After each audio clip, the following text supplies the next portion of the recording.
was a lot of good there. Obviously, wish it would have continued, but a lot of good there. It seemed like the second half of the game was all Avalanche. Like, what are you seeing? What's the turning point in that game for you? What do you see? Tough to say.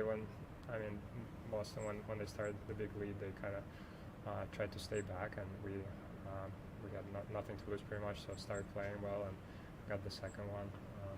I feel just a mix of factors. Well, that'll do it, Spring. Unfortunately, the Colorado Avalanche fall to a record of 0-4 to start the season, and it's the first time since 1998 that this team has fallen that far down, winless through 4 games. This time it's the hands of the Boston Bruins. You guys are welcome to join us. Altitude Sports Radio, Alex Ryanemi alongside Mark Springer. This is Between the Pipes. We are live on Twitch, on Twitter, on YouTube. You can find us at Raj on Radio, at Altitude SR. We're on DMAX Twitter as well, who sent in that video from Alexander Georgiev speaking to the media just after the most recent loss. And honestly, he wasn't the one to blame, Spring. No, he wasn't. And Raj, I hear you, but your video is a little frozen as we enter the streaming era, the digital era of Between the Pipes. He's back, like the wacky waving inflatable arm flailing tube man, who's now outside the Spirit Halloween that's next to our radio station. Yeah, Raj. Georgiev, this was similar to the Islanders game. There's a couple leaky goals maybe from Georgiev. If you want to put a couple on him, I'm not going to argue you. They don't score a 5-on-5 goal tonight. I'm a firm believer that I just say it's rare. You rarely see, like, the Avs needed 4 of these things. Ultimately, they needed 4 goals. To force overtime, at the very least, get a point. You very rarely see 4 power play goals get you a point, or certainly the 2 points. You got to score 5-on-5. I love to see the power play clicking like that. Don't get me wrong. And there's some talent, and we saw the talent on the power play tonight. Unfortunately, we didn't see the talent 5-on-5. So that's the thing right there, right? Like, there's a reason why the power play is buzzing at 50% right now. It's because those are your best players on the ice at one given time, and you can't do that for the entirety of a game when you're missing 4 top 6 forwards and also the second half of Team Canada's top D pairing. You can't do that. So when I see, and I've seen the comments, I see the tweets all the time, like the Avs are a terrible 5-on-5 hockey team. Sure, it's great that they're buzzing on the power play, but they're awful 5-on-5. You have to expect that right now. When those bodies are out of the lineup, this is not a good 5-on-5 hockey club, because simply put, they don't have the roster to do it as currently constituted. It's a tough and a really crappy existence to live right now, but like, you have to accept that as an Av fan. You have to accept that as a hockey club, knowing that, like, you have to outperform expectation 5-on-5 based on who you have on the ice, and then you have to score at a north of 30% clip on the power play to give yourself a chance to win against. Granted, Boston's a bona fide playoff team, right? And I know they threw Korpisalo at you. And he's their backup, and teams are going to do that until you get healthy, because you should be looking at the Avs as a very winnable hockey game right now because of how many injuries they have. Again, they were money line favorites at home tonight, which was insane. An insane thought process that you should be favored to win this game against Boston, given how hurt you are. I liked the power play. I liked a lot of this game. I thought the start was fine. I thought the end of the first period was really bad. The start of the second period was atrocious. But the back half of that second period, like the final 7 minutes of that second period, they dominated possession and they kept themselves in the game. And luckily, Alexander Georgiev, for as much as I have ridden on that guy, Spring, he kept them in the game for the first half of the second. And they were right there. They were right there to get a point out of this one. But unfortunately, at this juncture, with this many players out, maybe that isn't enough. Like, maybe you need a bounce. Maybe you need better refereeing than you got tonight to win a hockey game like this. Yeah, no, look, there is no doubt that culprit number one for the Avs is still all of the man minutes missed from high quality players. Okay, that being said, they are 0-4. They should not be 0-4. And this Boston team, maybe one of the reasons that Jeremy Swayman doesn't get the start tonight, in addition to maybe some other things, but perhaps one of the factors is he started on Monday afternoon at home against the Florida Panthers. He let up 4 goals against a Panthers team that did not have Matthew Tkachuk and did not have Alexander Barkov. Yet that Panthers team was able to go into Boston and get a win without their 2 best players.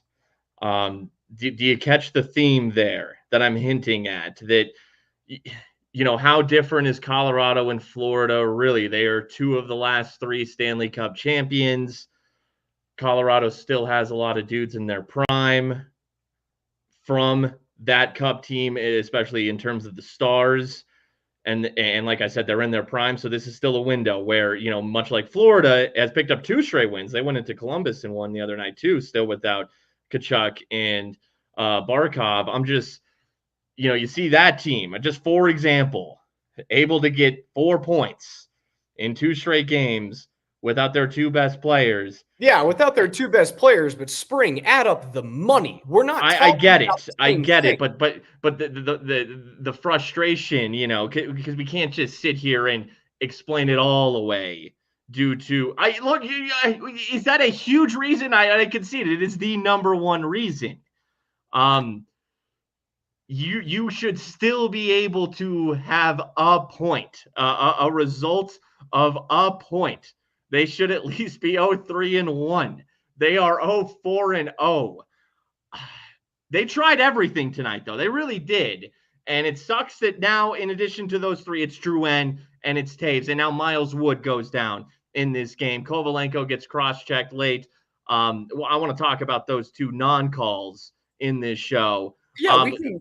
Kovalenko returns. Now maybe you're without Miles Wood as well. Yeah, I mean, this is a lot. This is a ton. They tried everything, though, Raj, before we move on to something else. They tried all sorts of different line combinations tonight. They tried playing McKinnon and Rantanen apart from each other. Lines that would primarily feature, it was McKinnon, Middlestat, and Ritchie. It was Rantanen, Kovalenko, and Colton breaking up the Roaring 20s line with Wood and O'Connor and Parker Kelly. But it wasn't just those. They tried a bunch of different line combinations. Their go-to when they wanted it most would be to put Middlestat with Rantanen and McKinnon. And that is their best line. Maybe they should. There's 2 schools of thought here. Rantanen, McKinnon, Middlestat. You just commit to that. Or do you split? Do you try more splitting up McKinnon and Rantanen, spreading that wealth because you are so thin? I mean, is it really worth it to have both those guys on the same line and it makes the other 3 lines virtually non-existent if you don't get the bump of a Rantanen or a McKinnon right now because no one else is really stepping up in a high-quality way? Listen, in terms of forwards that I liked tonight, I thought Ross Colton was the best player on the ice for the Avs. I thought his penalty killing at the beginning of the game was great. Obviously, a power play goal tonight. He levels Johnny Beecher early. Sure. Did he have some off spots in the second period like the entire team did? Yes, he did. I don't know if you can stick them with Middlestat, though, consistently because of how hurt you are right now. Like that's taking 2 centers and putting them on your top line, and then your bottom line. Like what happens, right? You bring up Matt Steinberg for his first game. Sure, it was nice to see him play. He gets a fight in there against Nikita Zadorov. Tries to get the juice back into the team, but as soon as you start doing that, like Matt Steinberg becomes a 3rd line winger.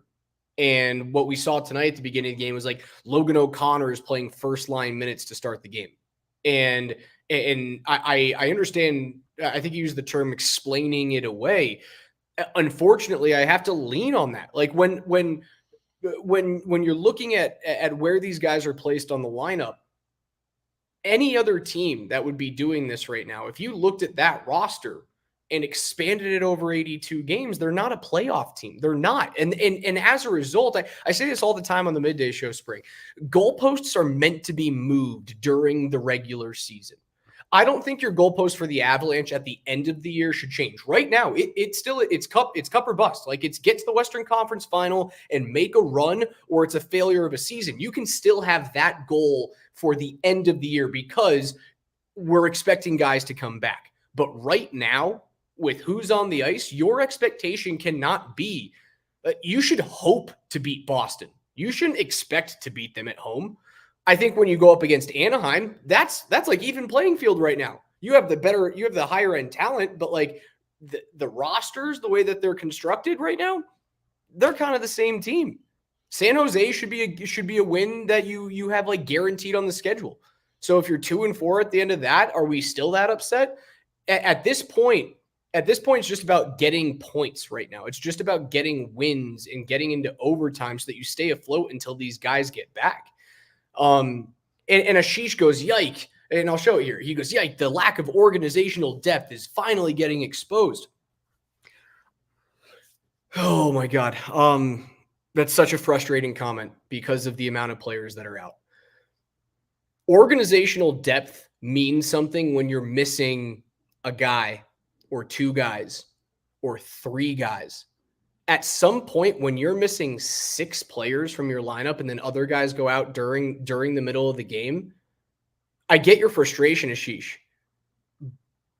But where do you expect the depth to come from? Do you expect an impact player to come up from the ECHL? Like, is that what you think is going to happen? Do you expect an impact player to come up who's playing 12 minutes a night in the American Hockey League? That's not how sports work, man. When you lose assets, you lose performance. And that's what's happening with the Avalanche right now. Unfortunately, they're not keeping their heads above water, and that needs to happen soon. Yeah, unfortunately, Kovalenko and Richie, for example, just, because those could be viewed as those really are two organizational depth guys, and they're being thrusted into higher roles than. Like, in no world should Steinberg have been playing. Yeah, Matt Steinberg should not be playing in the NHL. Now, you could say, they should have better 4A players. They should have, or, what's coming into my mind here is maybe some misses in attempts to develop young forwards, like a Martin Kaut comes to mind. A Lawson. Yeah, there's not that plug and play kind of ready to go prospect. Now these are still young guys, like whoever it would be, they'd be young, and you're still being thrust into roles that are above your skis. Those should be players playing on a 4th or 3rd line at best, not getting any sort of consistent minutes on a top or second line in the NHL. And that's what we're seeing right now. Okay, I'm going to take a step back right here and just say this.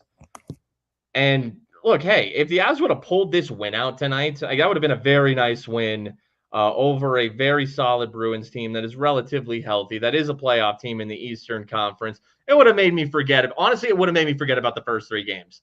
I just would have been stoked to get the 2 points against an Eastern Conference team. Even if it was overtime or a shootout, I wouldn't have cared. That point for Boston wouldn't have even mattered. Yeah. Just would have been ecstatic to get the good feeling. And, I tonight start feeling better about things. I guess you can't in the moment feel ecstatic. You're 0-4. That being said, we will see how this ultimately hurts the Avs. We will see how long the leash is in terms of what they can sustain, because I do believe that when they get healthy and just, available, because it's not a health thing with Nichushkin, when they just are available, that this will get much better. And this is a team that can whip off enough consecutive points or whatever it will take. And my bar right now, given an 0-4 start and the realities that we knew for weeks, for months, what a likelihood of how this season was going to start with the men missing. If they could just get the 8th seed, that is a win. So if this season ends and they have dug themselves the type of hole where even when they get stacked healthy, because they're going to be very stacked. If you're healthy, and you're the 8th seed, who cares? It's going to be night and day what this team looks like if they are 100%. They're going to be a wagon. Like, they really are. That's how much talent is missing and how much talent they will have overall. Talent that's still on the ice, which is what's frustrating about this. If they miss the playoffs by a handful of points, you look back on the start of this season and you'll say, yeah, you messed around. The early goaltending and then the lack of skating, it cost you. But short of that, even if they get in as an 8th seed, they were the road seed, beaten Winnipeg. They lost to the Stars on their home ice to end that series. Duchesne scored at Ball Arena, okay? Home ice in the NHL. It really doesn't matter. Get in, get healthy.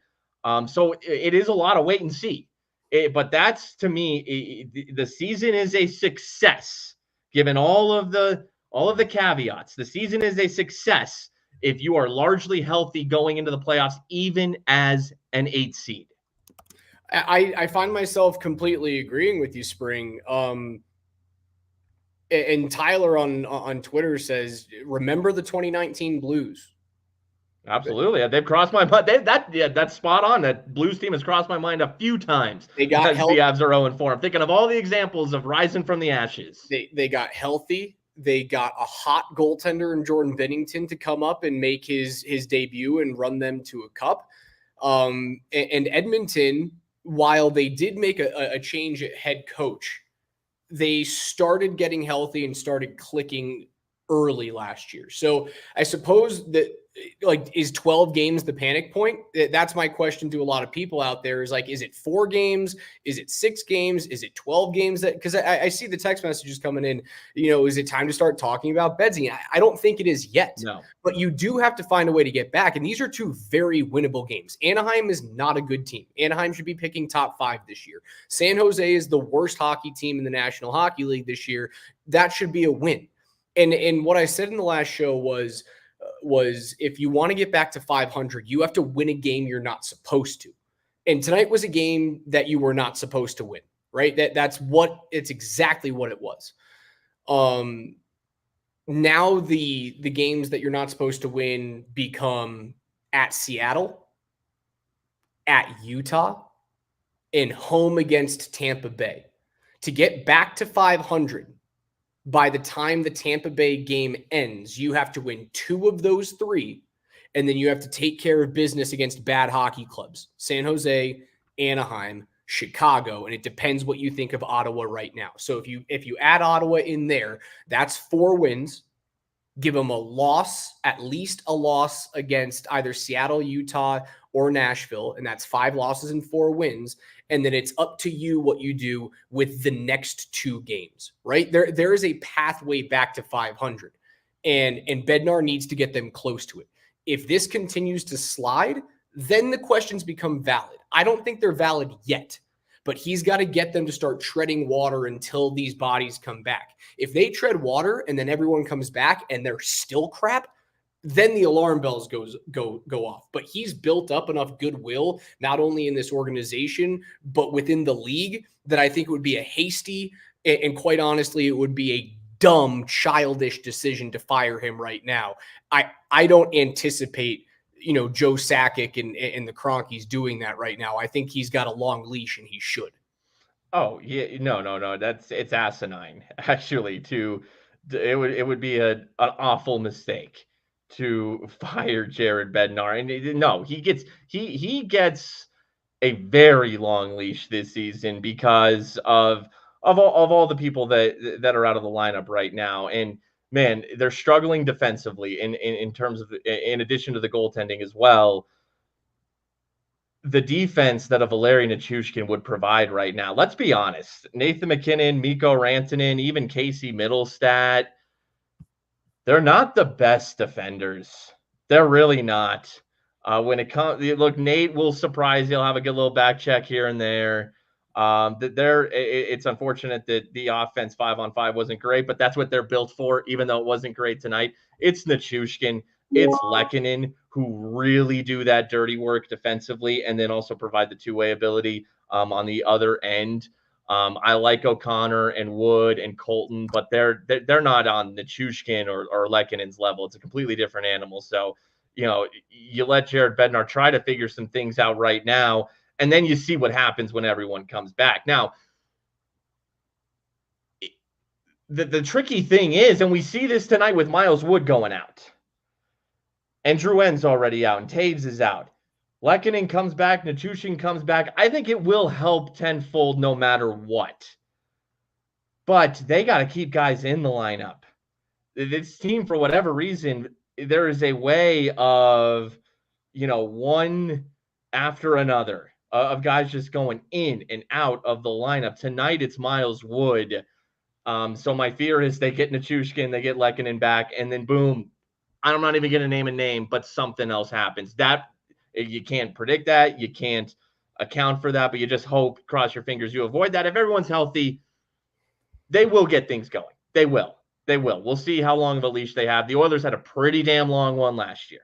The Oilers had a really long one last year. So we'll see. But Miles Wood leaves tonight, Raj. What did you think of what they called a major on the play, and review it and say it wasn't a major, and therefore they can't downgrade it? It's either a major or it's nothing, because that's the NHL rule book. And they say, well, it wasn't up to the level of a major. I think it should have been interference. I think if you're going to call the Mikko Rantanen interference on Brad Marchand, I think that's kind of the late version of that. I thought it was a tick of a late hit. I thought it was after that beat that you get, the hit that Lindholm laid on Wood. The fact that they don't even get a 2-minute interference power play out of that really bugs me. Yeah, I thought that the refereeing was pretty atrocious this evening. I wasn't up in arms about the Wood hit. It was a clean hit. Woody was admiring his pass. Was it a little late? Sure. Was it it was from the blind side, but it was still shoulder to chest. So I wasn't upset about that. It certainly was not a 5-minute major. And if that's the letter of the law in the NHL, it goes from 5 to nothing. You can't downgrade to a 2-minute minor. Had it been originally called a 2-minute minor as a call, you could have upgraded to a 5. So maybe I would have liked that that to have been the process for the referees. I was more about the non-call on Colorado's own Brandon Carlo. It's funny, I'm wearing my Thunderbirds hat tonight. Former Colorado Thunderbird Brandon Carlo, great defenseman. The cross check on Kovalenko was late, and the Avs had a few calls that hadn't gone their way at that point, and they were controlling play. And it felt like one of those National Hockey League games where they were like, well, you guys are 3 for 3 on the power play. We've given you enough. And I didn't love that. I thought that should have been a power play for the Avs. But the worst missed call was Charlie McAvoy covering the puck with his glove in the crease. Mm-hmm. That's a penalty shot. So there's a super high expectation for a goal there, because you can choose your player to go in and take that shot. And Mikko's right on top of the puck. You throw the Moose in there. He's red hot in terms of goal scoring right now. Maybe you pop one back there. But for that to not be called, and then the Brad Marchand dive, which is exactly what it was. It was the Rat drawing a penalty. Say what you want about him. He's one of the best in NHL history to draw penalties. That directly results in a goal for Boston. I didn't think the refereeing was good enough for the Avalanche. Spring, let's actually hear from head coach Jared Bednar. From the second period to the third period, for sure. I don't know about the first half. I didn't hate our first period. We got caught spending some extended shifts in the D zone, but at least when I was looking at our coverage, I liked our coverage. They can be hard that way, hanging on to pucks, a lot like, say, Florida. Mucking around the boards, rimming it out both ways to kind of get you to spend some time in there and get tired, and then they throw everything to the cage and try to capitalize, just like they did on their first goal. That's a pretty typical shift that we were trying to prepare our guys for. For them, they protect it, throw it to the cage with guys crashing in there, try to get sticks on it, bang it, rebounds. So it's a tough job for sure. But I didn't think I'll look at it, but I didn't think the first was as bad as what the shots were against. It's just kind of the way they play and the way we play. But the start of the second period, we not only did we have some of those shifts extended in the zone, we gave up a lot of chances on like poor puck management. I think we had 5 ozone blue line turnovers in the first 5 minutes that went back the other way. So that's more time. Guys can't get off the ice for their changes. And then we had a couple plays like Gerard walking into the slot all alone. We pass it, breakaway against. Like some of that self-induced, like just. But I thought we corrected that late in the second and into the third period and played really well. And I wanted to touch on that. Sure, the refereeing was bad. Sure, you had a really bad start to the second period, Spring. And thank you to our very own Darren McKee, DMAC, for grabbing that footage from Bedsy's post-game presser. DMAC's going to join us a little bit later on in the show before we sign off tonight. They passed up on grade A opportunity after grade A opportunity in the first half of the game, and I think it came back to bite them. Well, there were several. Sam Girard passed on a shot in the slot, and instead he decided to try to pass to his right, who I can't remember who it was down there, O'Connor maybe, led to a breakout the other way. Georgiev makes a nice, I think it was just off of his stick on the ensuing breakout. Maybe a little lucky for Georgiev. But, Sam Girard, you're deep in the slot like that. But, this is what this team likes to play unselfless. But you're struggling to score right now. You got to throw, especially against Jonas Korpisalo. He's beatable. If you get a look, throw it on net. Ross Colton passed up a look in this game. Cale Makar passed up a look in on net. In this game, it was too selfless. It's fire pucks on net. I mean, heck, that's how Boston gets that freaking Hampus Lindholm goal, man. Just shoot pucks. And they get a screen in front. There's not enough downhill. This team, when they're healthy, they can play that cute. They are that talented where they can zip tape to tape cross ice. But right now, the roster is not built to play that way. Danza on Twitch goes, someone tell Cale he's already cute enough. Just shoot the damn puck. You're not wrong. You're not wrong, Danza. Again, you guys can watch us, twitch.tv/altitude-SR. You can find us on YouTube, on Twitter, at Raj on Radio, at Mark A. Mark. We're on DMAX Twitter as well, at Altitude-SR. This is where we're going to be for the entire season, outside of a handful of marquee games and or live shows where we will be on Altitude Sports Radio 92.5. This is your home for Between the Pipes, presented by Safeway, the entire season long, and hopefully we don't go 82 games without a win, Spring. Spring, you had a very good point that you wanted to make in terms of ranking the Avs skaters. A good point. I'm not sure about that, but I'm thinking as I watch this game, I'm like, what we got to do on Between the Pipes tonight as the Avs are trailing in this game?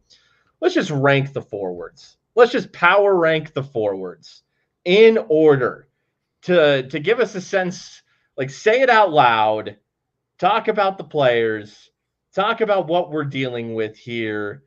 So let's go.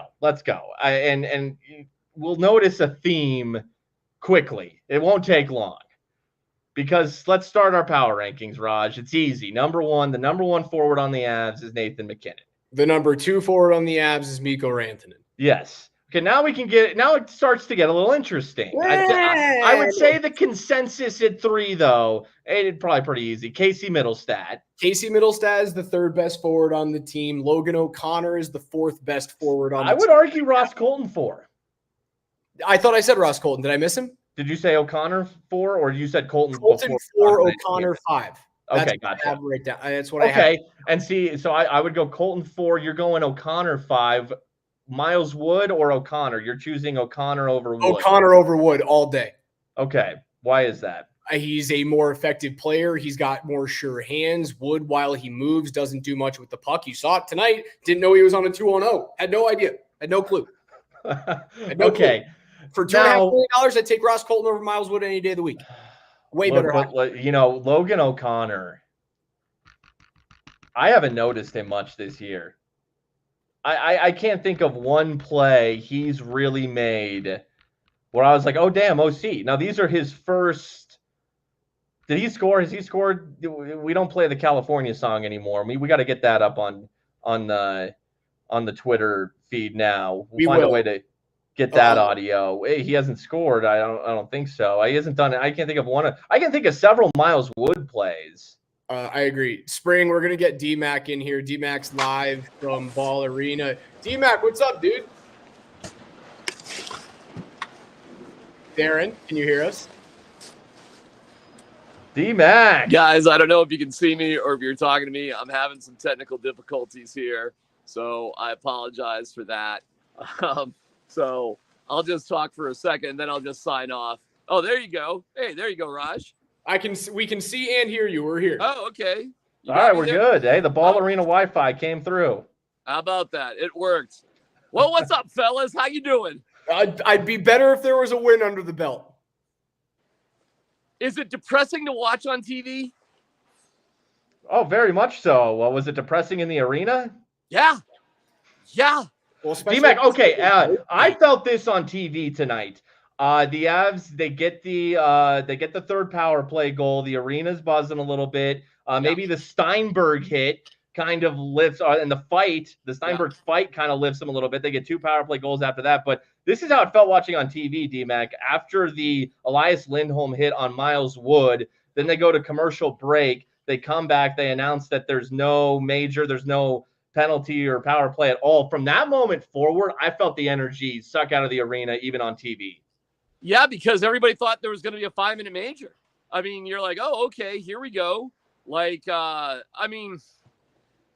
was talking to Riker after the game. He's like, yeah, it's interference, but it wasn't worthy of a 5-minute major.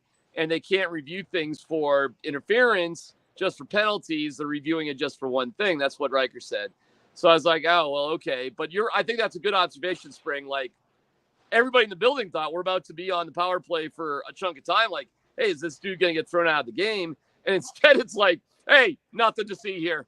Don't worry about it. Just like another critical guy of your team ain't going to be able to play for the rest of the game and who knows how long.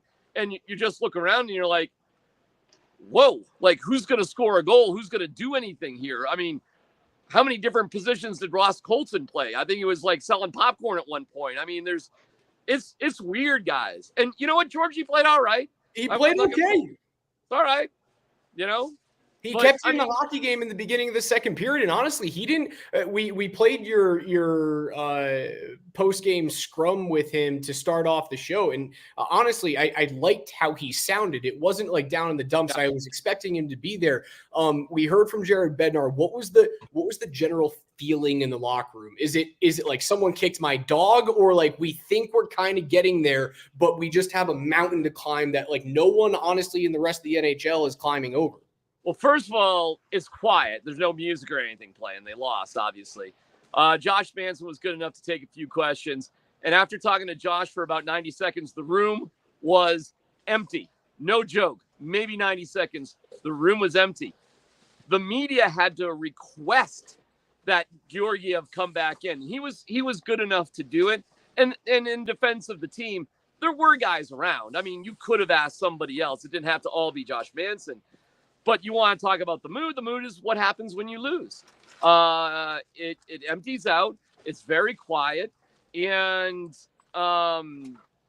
that's what's going on right now. I mean, there's no energy. There's not a lot of life going on because where are you getting your energy from? Where are you getting your good vibes from right now? Well, before you got on, Spring brought up this exercise that we're going through right now. We are ranking the Avalanche forwards that are available to them right now. And we got to Logan O'Connor as the 5th best Avalanche forward on the team. Who was playing on the top line tonight, by the way? Right. Okay. So you tell me, who's the 6th best forward for the Avalanche? Ivan? I don't know. Pick a name out of a hat, D-Mac. That's where we're at. I don't know. Tufty? Except he plays for the Bruins? He may have been if they kept him. I'm looking at Tufty. I'm like, yeah, that's a big, strong guy. Why? He's not here anymore, huh? Okay. He's not. Dude, it's a good question. I don't know. It's hard to put your finger on. The big guys played fine tonight.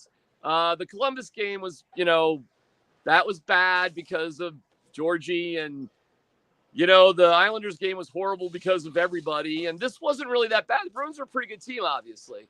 It's just, I don't know, guys. You gotta scramble up some points. How did Nashville do tonight, by the way? I don't even know. How'd they do? Off the top of my head, I'm not entirely sure. Because there's only 2 teams in the NHL who don't have a point. I don't think Nashville played tonight. Yeah, Nashville plays tomorrow, I believe. Well, hopefully Edmonton got their first win last night. That's brutal. Guys, it's rough, man, because there's no there's no magic thing about to happen. We don't even know what's wrong with Drouin. Not really. We have no idea when, if he's coming back. You got, what, a month until Val comes back? Maybe 3 weeks till Lehkonen? I mean, you got to figure it out, man. You got to figure it out. I guess that's the vibe. It's like a shrug of the shoulders. What really can we do with this quality of players that are not playing for this team right now? It's a better version of the Eagles out on the ice playing against some really good teams. And that's tough, man. And I'm not trying to rag on anybody. And Steinberg, good for him. It's his first game. We got a lot of guys like making their NHL debuts, first game, trying to do the best they can. So I'm not trying to hate on them. It's just tough. It's just tough, man.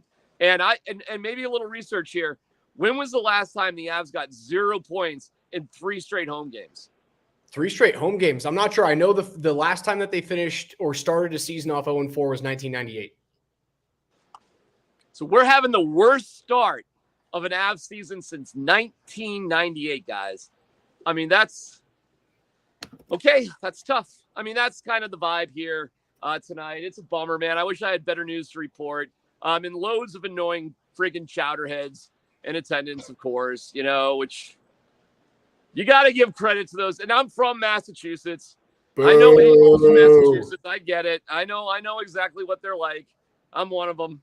So, we're a proud, embarrassing crew from Boston. We all live here because it sucks to live back there, but we hold on. At least we're not as pathetic as Cubs fans, but we're annoying, no doubt about it. D-Mac, we appreciate you, man. Get out of here. Get back home. We'll see you tomorrow on Altitude at noon. By the way, you guys are giving away sweet tickets to the Anaheim game on your show tomorrow, right? I believe it's the Nat Suite right over. I don't know. It's one of them. It's up there somewhere. Yes, All day long in Altitude. Tune in. D-Mac, get out of here, buddy. All right. See you, boys. Hey, Raj, D-Mac says there that, everyone was out of the locker room real quick. End of the game. Nathan McKinnon was visibly frustrated, right? I only quickly caught it. I think I saw Nate visibly frustrated as he left the bench and went to the locker room. And when the Avs pull Alexander Georgiev, and they did it pretty early. What was it with? I think it was over 2 minutes to go when they pulled Georgiev down 4-3, and McKinnon on the ice. The sequence that leads to the empty net goal, the clincher for Boston. McKinnon, I think, was yelling for the puck. Get me that puck from Cale. I don't know if it was the pass from Cale or just a completely botched reception from Nate, but they screw up an easy little 10-foot neutral zone pass that leads directly to the empty netter. That turnover led to the empty netter. And so Nate's frustrated. He's, give me the puck. I get it. He's leaving the game frustrated.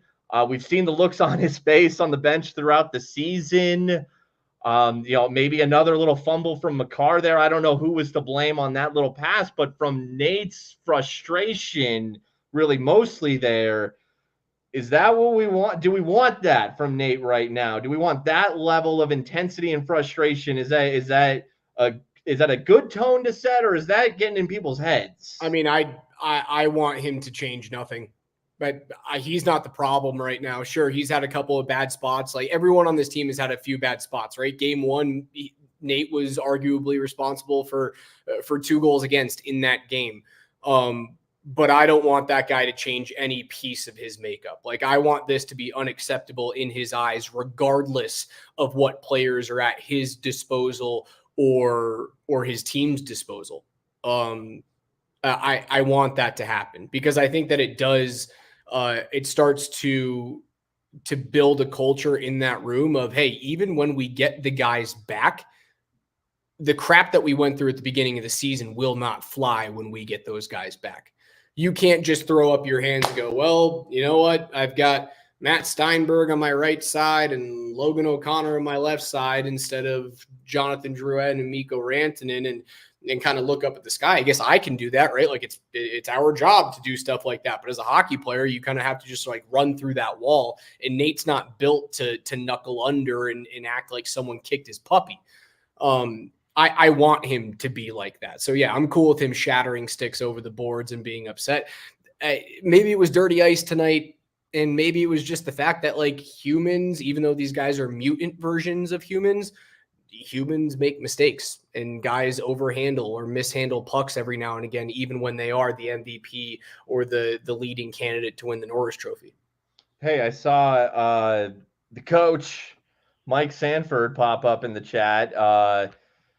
For some reason, the chat loaded in our first show. I'm not getting a live chat here, but I'm getting like intermittently some like comments on X will pop up on my screen. I saw the coach say there, he's talking about Riley Tufte, how man he would look good on the Avs. I mean, he was an Av briefly. He played a little bit with the big club, was mostly a Colorado Eagle. Big boy. He's a big center. His contract with the Avs expired in the offseason. He's 26 years old. He signed a 1-year, 2-way deal with the Bruins in the offseason. Now, he did commit a couple penalties. 2 of his penalties led directly to Avalanche power play goals, a holding on Josh Manson and a cross-check on Mikko Rantanen.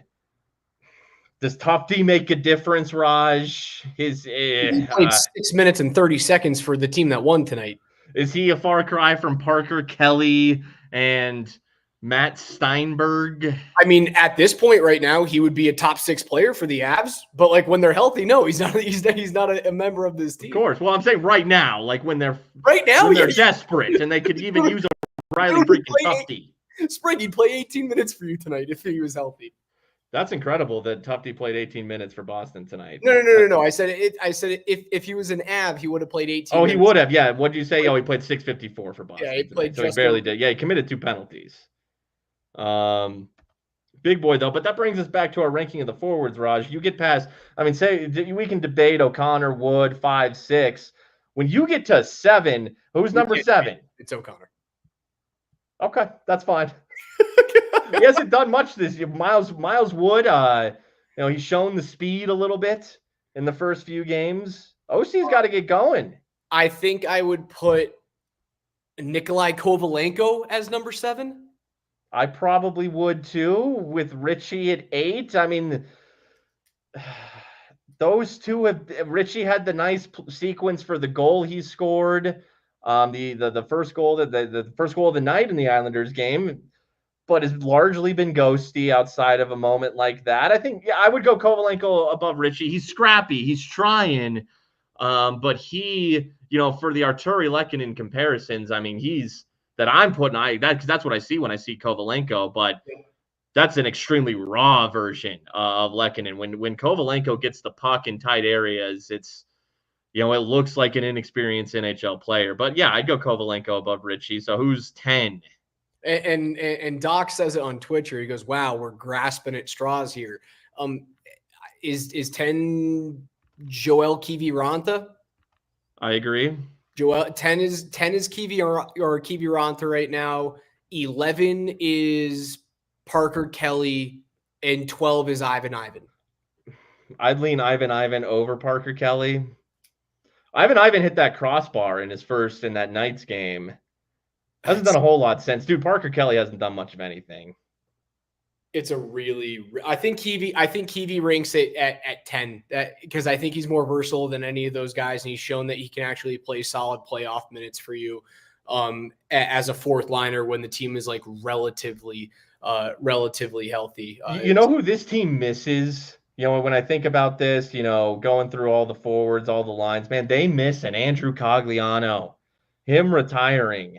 I think that's unheralded. Hey, good for him. As he should. Long, great career. but they could use, Andrew Cogliano in a perfect world is a great fourth liner. There's a lot of guys playing who wouldn't even be, aren't even fourth line worthy if this was playoff time. Yeah. But not having a Cogs, players like that of years past, it's hurting. You could use him in a third line role. That they're missing that veteran presence in the bottom six. Well, right, because they have how many rookies did they have in the lineup today? Ivan, Cal Ritchie, Matt Steinberg, Nikolai Kovalenko, Sam Malinsky, who I know he's not technically a rookie, right? Because I think he played too many games, but like he's kind of a rookie. You had 5 rookies in the lineup tonight. 5 essentially first-year players in the lineup, and then the rest of the guys who are filling it out, there's a handful of like AHL call-ups. I mean, you look at the back half of the defense. Cale Makar's D partner today was Oliver Shillington, and that guy has been horrible to start his Avs career. I don't need to see him play hockey right now. I don't. Calvin DeHaan hasn't been much better. They really are. There's only really 3 defensemen they can rely on tonight: Makar, Girard, and Manson. Girard probably had his weakest game of the season. I don't think it was terrible. But mostly you look at the shot that he passed up, like negative points for that. That just is very glaring. Makar he was better than the Islanders game, but I thought overall another down game from Makar, save for the power play passing on that Makar goal, Rantanen, McKinnon, and Makar is elite. I mean, it's elite. Outside of that, I thought Cale wasn't making his imprint on this game as I thought he could have. Not even a Zach Parise, on this team that they can rely on for depth purposes. You have to tread water. And that means, again, when the Avs have gone through stretches like this over the last 6 years that you and I have done this show, when they've gone through bad stretches like this during the middle of the season, and then they get a win against a bad team, the comments that we get are, well, it doesn't really, oh yeah, like you should beat a bad team. Like it doesn't really matter.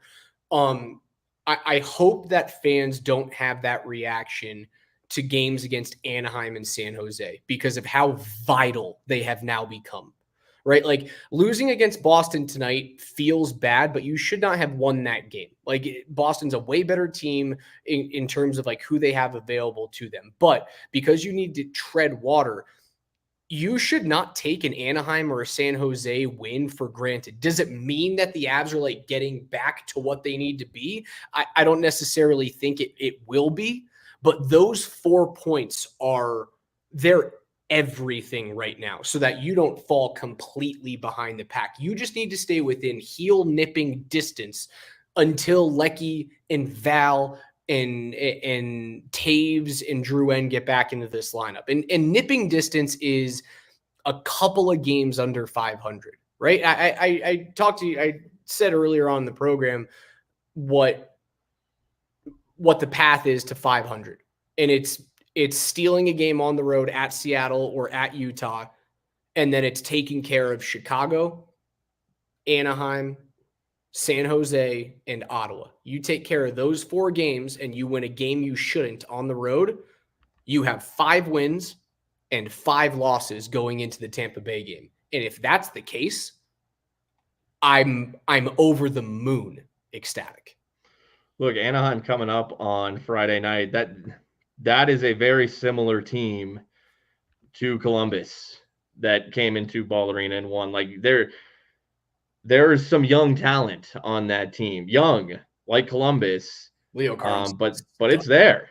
It's there. It's just like Columbus. If it's a repeat of the performance, and that was a lot of goaltending in that one, you get that same goaltending against Anaheim, you're going to lose just like you did to Columbus. And Anaheim tonight beat the Utah Hockey Club in overtime, 5-4.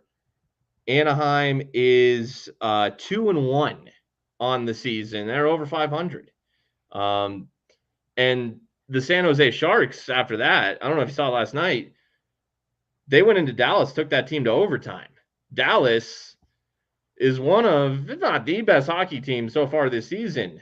Dallas looks like a wagon. They're 4-0, but a wagon. San Jose, that was a 2-2 overtime game. in Dallas. So should you I mean, it's a must win on Friday, considering the level of an opponent. If they lose that game, it's going to be painful. There's really not much you can do. There's no solution. It would just be extremely painful. At the very least, you have to split. I mean, regardless of what I just said, it's Anaheim, it's San Jose. I mean, the time is now. I said it before the Columbus game. Without all the players they're without, the games against the, in theory, weaker opponents become even more important, and there's 2 more of those coming up right now. Without a doubt, Spring. The rest of the scores around the NHL tonight as we wrap up the 4th consecutive loss version of Between the Pipes tonight. Spring said you got the overtime winner from Leo Carlsson, who is you guys. He's good. You guys want a player to look at for Anaheim. Leo Carlsson is, while he was the consolation prize when Anaheim didn't win the number 1 overall pick a couple of drafts ago for Connor Bedard, he's a hell of a consolation prize, like a ridiculous consolation prize. I love that player. He's big bodied. He is remarkably skilled. And here's the overtime winner that he ended up scoring tonight. It's just a quick little move, forehand to his backhand to his forehand, and he throws the goaltender's jock into the rafters. Like that's a player that you will have to watch out for on Friday night. And if you're going to try and get to the game, the 2 players that are about to embrace right here, that's the future for the Anaheim Ducks. That is the future. Number 19, Troy Terry, Colorado native, and the Swedish stud centerman in Leo Carlsson. Those are your guys you have to watch out for. Yeah, Troy Terry scored the first goal tonight for Anaheim. And you look at their lineup, I mean, young players like Trevor Zegras, obviously. Man, if there was a goaltender who is on Michigan alert this season, it is Alexander Georgiev. Hell, even if they go to Onninen on Friday, he is a candidate to get Michigan. The Avs goalies have getting Michigan written all over them right now. Mason McTavish was a high pick. He's their second line center. He had 2 assists tonight. He's young. He's good. You forget they added an Alex Killorn from the Lightning. I think this is his 2nd year on the team.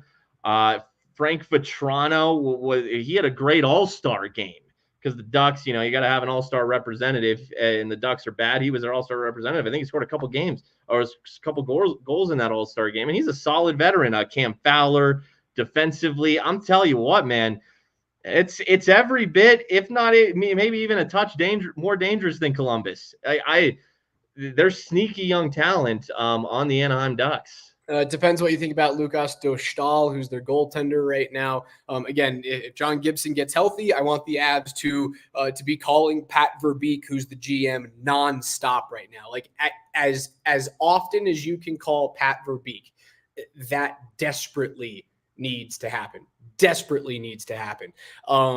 The Toronto Maple Leafs finally get a goal from 69 goal scorer this year in Austin Matthews. I apologize, Spring. I can't believe I'm forgetting his name. They get a 6-2 victory this evening. And then the crazy story around the NHL, which was the first TNT game with Buffalo and Pittsburgh, we get to see something that has only happened once before in NHL history, and that is 2 hockey players having found a way to 500 goals on the same team at the same time. And that's Evgeny Malkin and Sidney Crosby. The only other time that it has happened is Yari Curry and Wayne Gretzky. The goal that we're about to watch here is Sid.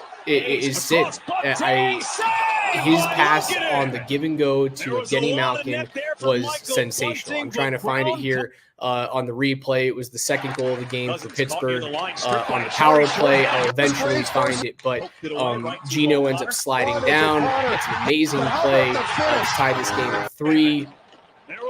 I don't know if I can find it, Spring. I don't know where it is, man. I'm trying so hard. See, this is the issue with doing this show with so many things at my disposal is that I get distracted, Spring, and then I forget about our show. That opens up. We're playing around. We're having fun. I can't find it. I'm sorry, guys. I tried. You should have pulled it up on Twitter. Is what you should have done.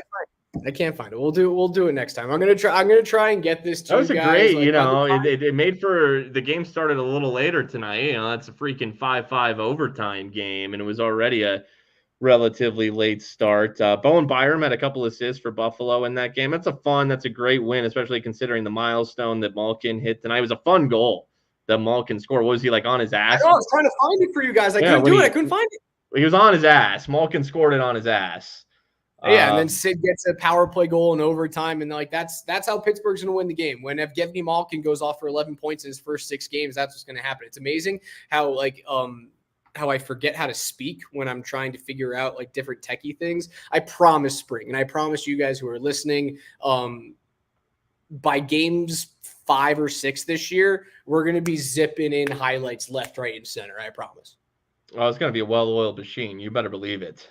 All right, Spring. Let's get into some bet the pipes. We unfortunately did not fare so well on our bets. No, I did. I got mine. Oh, you won yours? Yeah, the over 6.5 Columbus, Florida was scoreless first period, and then it ended up a 4-3 win for Florida. I thought you were on the under on that. I apologize. All right, so Spring gets on the over. I had Alexander Ovechkin scoring an anytime goal in the 4-2 Capitals victory last night, and that did not go my way. So I'm looking at a 1-4 clip to start the season. A bunch of games tomorrow. You've got an early game, Vegas and Tampa Bay, which is a really good matchup. Dallas visits Washington on the road, trying to stay undefeated. Dallas is 4-0 right now. Vancouver visits the Florida Panthers. That's like a pick 'em right now. -105 and -110 for the homestanding Panthers. Ottawa hosts the New Jersey Devils. The Rangers are on the road against the Red Wings. The Blues host the Islanders as well. However, the game I'm looking at right now in terms of goal scoring, because we haven't seen a whole bunch of it for Edmonton this year, and we haven't seen Nashville win a game yet. I'm taking the over 6.5 in Nashville hosting Edmonton.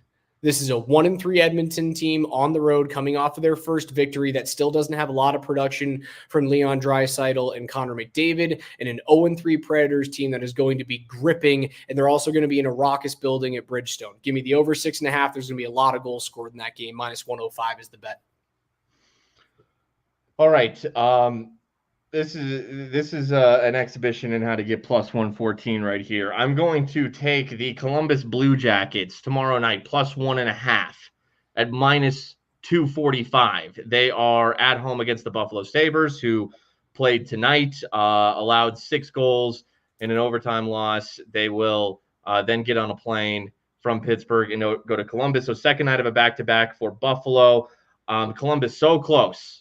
They had opportunities to at least get a point out of that Florida game in their first home game since Johnny Gaudreau passing away. Did you watch that?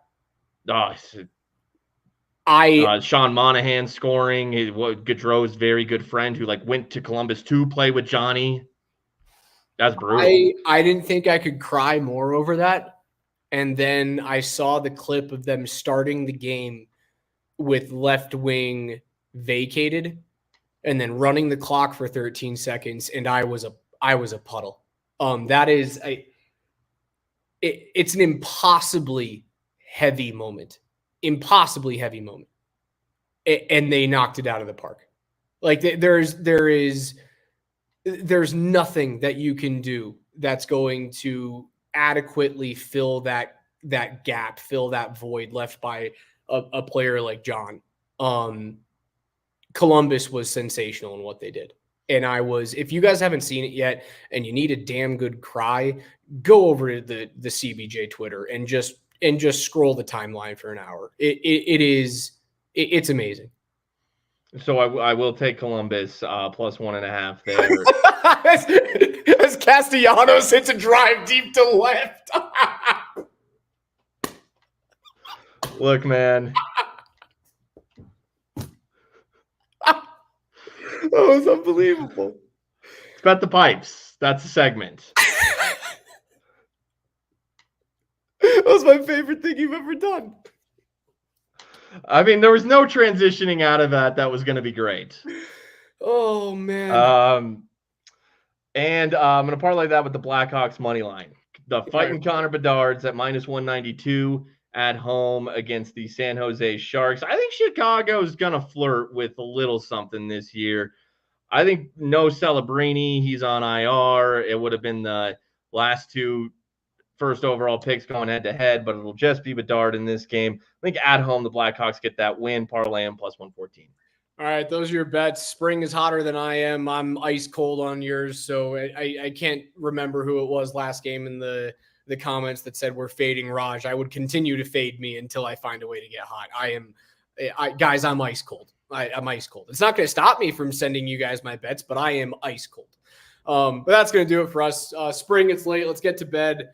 We've got a long day on Altitude Sports Radio tomorrow starting at 6 a.m. If you're listening to the shows, you can listen on 92.5. You can listen on the Altitude Sports Radio app. Watch on twitch.tv/altitudesr or on YouTube at Altitude Sports Radio. Start at 6 a.m.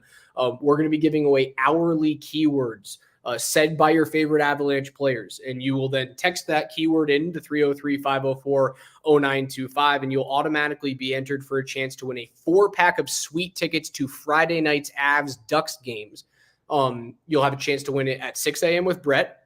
You'll have a chance to win it with Mojo Lombardi and Kane from 7 to 10, with Dempsey and Coach from 10 to 12, PhD from 12 to 3, and then your guys, Spring, are the last ones that are giving away a suite, Kreckman and Lindahl, from 3 to 6 p.m.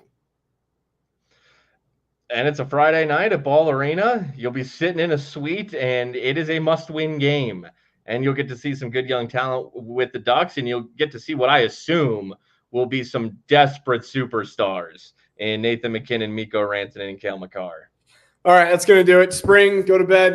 For all of you guys who have joined us tonight, we love you. We appreciate you. We're sorry the Avs are winless, but join us again right here on Friday evening after the Avs take on the Ducks. Tune in tomorrow morning at 6 a.m. on Altitude Sports Radio 92.5. See you guys.